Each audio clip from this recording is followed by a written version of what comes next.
Hi, and welcome to Lab Yak, where we meet the scientists and the science that gets them excited and gets them jumping out of bed in the morning to do more.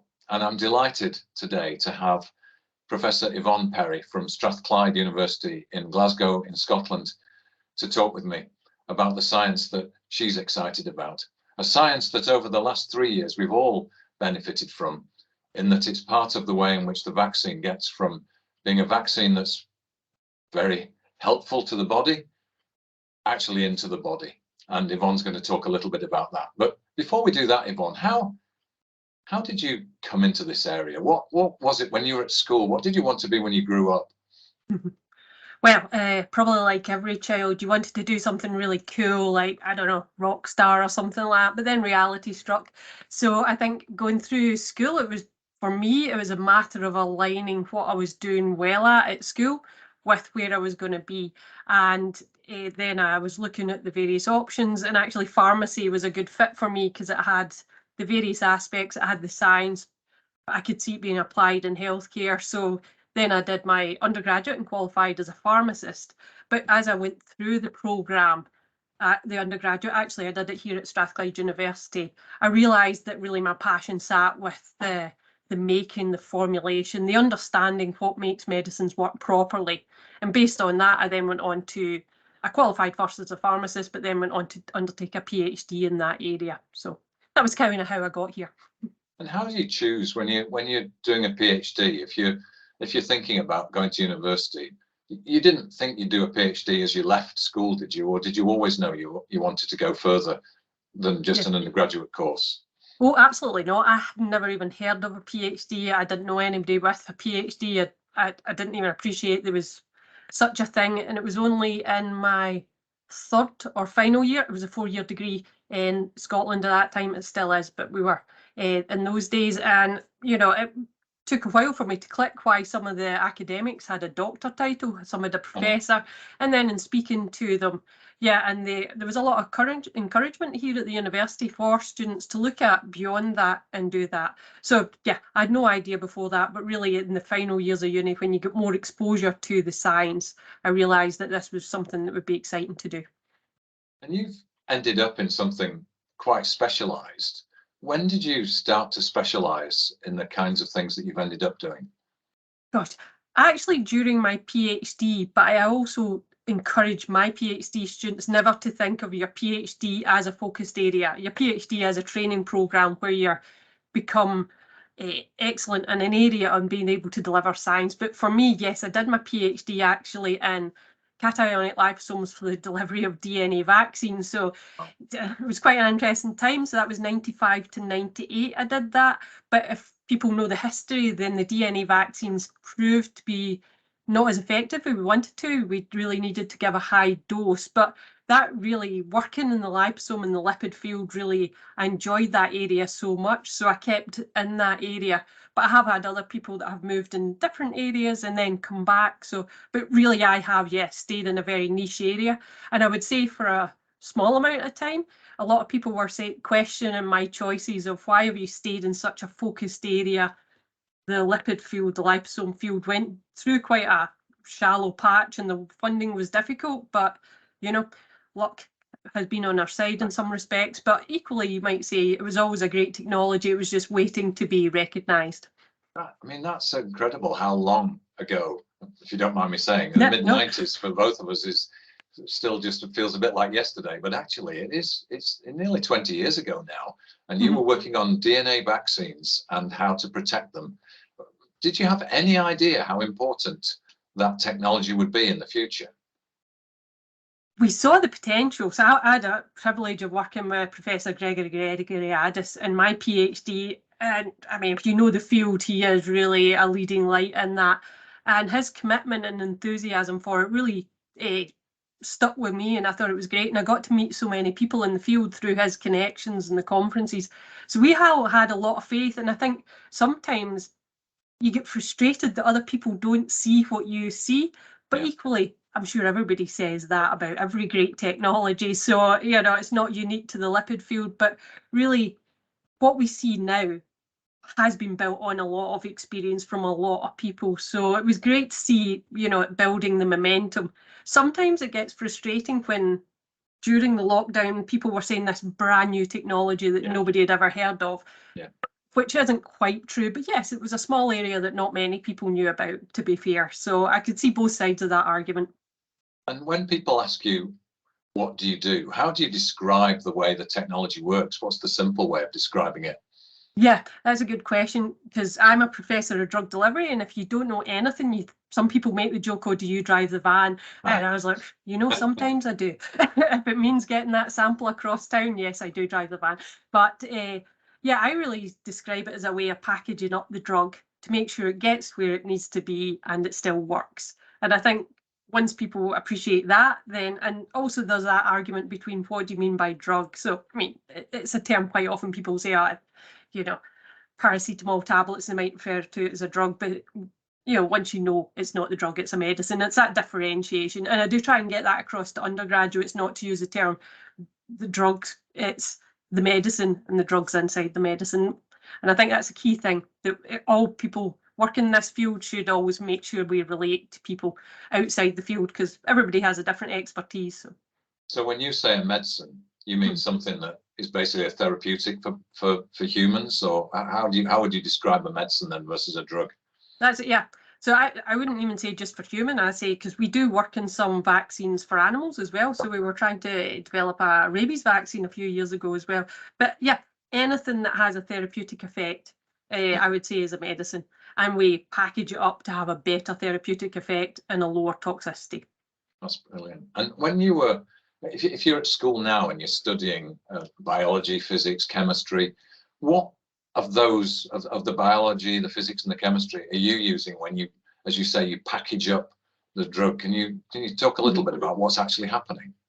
Gosh, yeah. So my chemistry colleagues, the pure chemists, would say the whole of life can be described through chemistry, and they're not wrong. But I do think we do pull on our chemistry and our biology or biochemistry, depending on your definition. But I think, and particularly in the formulation space, we need to understand both, because you can change how you package the drug. But if you don't understand how the biology works behind it, then you're just random stabbing in the dark. So you do need both. And actually, a lot of the maths comes into it as well. You need to be able to do that as well. Right. And so as the medicine goes into your arm or orally or however you're taking this medicine, what's the protection that you're doing to it? Why is it so important? Okay, yes. So with our LNPs, I'll focus on that. So we've got our mRNA, so a small nucleic acid, easily degraded. If we just injected that into the body with nothing, it breaks down straight away, as you would hope our body would protect us. So we are then packaging it up in the lipid nanoparticle. So it's buried inside. The enzymes that would normally break it down can't access it. So it's in that particle. Then it gets taken up into the cell, gets released, and actually only a small amount manages to make that journey. And I think that's somewhere we can work on in future to improve these products. But a small amount of mRNA gets out, and then we get ultimately, in the example of COVID, we get the spike protein produced and we get an immune response. Right. And so, I mean, all of us, when we went to the clinic to have our vaccinations, were aware that there was something going on behind the scenes, that there was a freezer, that there were trucks being driven from other warehouses. Why does it have to be kept cold? What's the thing about temperature here? Yeah, so with these, they are a liquid product. So with all liquid products, you are more sensitive to breakdown because they are in a suspension.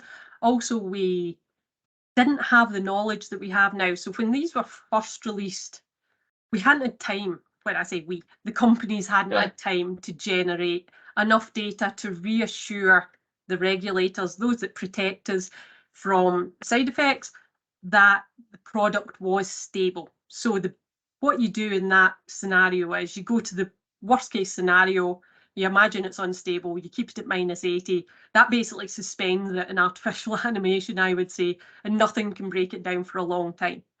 But as both Moderna and Pfizer, BioNTech have generated more data, we now have much more confidence in the stability of these nanoparticles. So we now see a much longer shelf life or stability in the fridge.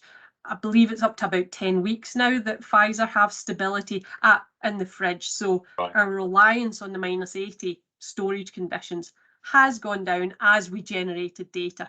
But obviously, if you want to show stability over time, you need time, and we didn't have that during the pandemic. Yeah, no, it's sometimes it's easy to forget, isn't it? Just how impressive to do the delivery or the development in 6 or 8 months was to get from basically concept, even though the concept had been known for many years, to get from that concept to actually as you say, a risk-free regulatable vaccine was an impressive story. I guess one of the things that we as a world struggled to do was to get everybody vaccinated. What do you see as the opportunities going forward in terms of using this kind of technology and the formulations that we're talking about to actually make vaccines more deployable to the 8 billion people of the world? Yeah, well, I do think we still need to tackle that cold chain problem. So even if you're deploying at 4 degrees, that's still difficult, in all areas. So if we could get something, and this would be the wish list, something that is stable at room temperature, that would be fantastic. And that's something I know many people are looking at. The reliance on IM injection and trained professionals to deliver that, that's a big ask. But if we could get rid of that, maybe go a different route. I know a lot of people are now looking at the nasal route. So, we have that for the flu for children in some areas. So imagine you could have that self-deployed to your house, and then we could all administer it ourselves. That would be great. Those are 2 things. But the other thing is, in terms of manufacture, we really need to be able to manufacture big and quick. So that's what we didn't have. So any technology that can make manufacture quicker, cheaper, because anything that's quicker is cheaper, and that really takes away that cost barrier and the deployability. And if we can manufacture in country or at site, there's various terms for it, but if we could have a distributed manufacturing process so that every country is manufacturing there rather than us shipping all around the world the various parts. So I think there's a lot we can still improve on, and we can use the new technologies coming through in manufacture to help achieve that. And that's great to hear. Do you think in terms of the technologies of manufacturing, are they moving ahead as fast as our understanding of the, as you talked about stability now at room temperature, is manufacturing understanding moving at that sort of pace as well? I think so. I think the fact that people are willing to invest time and effort now into new manufacturing processes for these new modalities is great. And we've seen that because people now realise that they've de-risked the nanoparticle, because before it was seen as a very niche product. Why would you invest a lot of time and money worrying about this? But now we've seen that it has broken through, and we are now looking at various ways, and there's lots of ideas coming through and lots of technology how we can manufacture quicker, and also with robust stable particles. Obviously the manufacturing process does affect that, so that's a key thing. Yeah, that's great as well. I mean, you talked about your wish list. If you look forward the next 5 years, what is your wish list for this technology and the use of this technology? For it to be globally accessible. That would be my key thing, and that's always been where I wanted to be, and that's why a lot of my career since 2016 I really focused on manufacturing. If we can drive down cost, drive up accessibility to the global market, that would be fantastic. And not just for vaccines. I think this LNPs, but the LNP technology we have now can be seen as platform. I appreciate not at the regulatory level, but it is a platform technology. We can slot in and out different mRNA, not only for vaccines, but for therapy. And we have a huge arsenal then of ability to treat many therapies. So that would be fantastic. That would be my wish list. Everybody can access LNPs. So that's great. And Yvonne, as you talk about this, you realise that this technology that you've been working on for 20 plus years has been used in the last 3 years. I mean, can you to save lives? Can you get that excitement over in the laboratory? Yeah, absolutely. Because we teach both the pharmacy students and we teach master's students. So those that already have a degree and now have become really enthused by drug delivery. We actually have seen an uptick in student numbers. So on Monday, for example, we ran a lab class where we brought our master's students into our research lab, and we had them all actually making LMPs, which 20 years ago wouldn't have been possible. But with the new manufacturing technology we have, the students were able to come in and they were really enthusiastic, and there was a real buzz in the lab that day, and both the PhD students were loving it as well because they get to share their passion. So it was a really good day Monday, and it is great to see so much enthusiasm around something so small like a nanoparticle.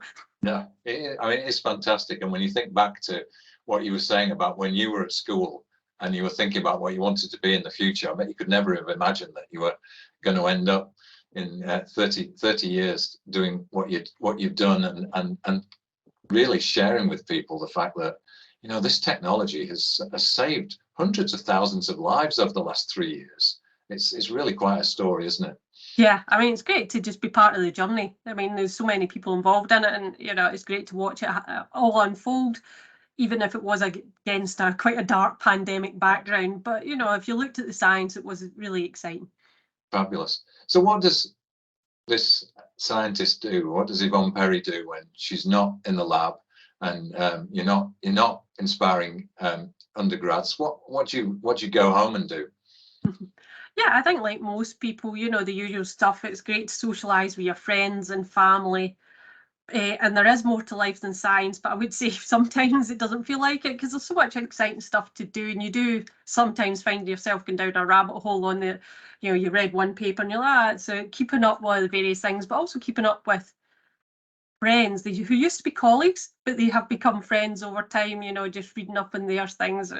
I'm a sucker for social media. I love to read about everyone else's great opportunities they're having. So yeah, I think those are my key things. Brilliant. And do you ever get out into the great outdoors? Yes, I mean, I live in Scotland, so I get to enjoy it. Yes, and yeah, I have a small French bulldog who is not one for the great outdoors. He's very much a great indoors dog, but I'll try and get him out as much as I can. Fantastic. Yvonne, it's been such a pleasure and a privilege talking to you.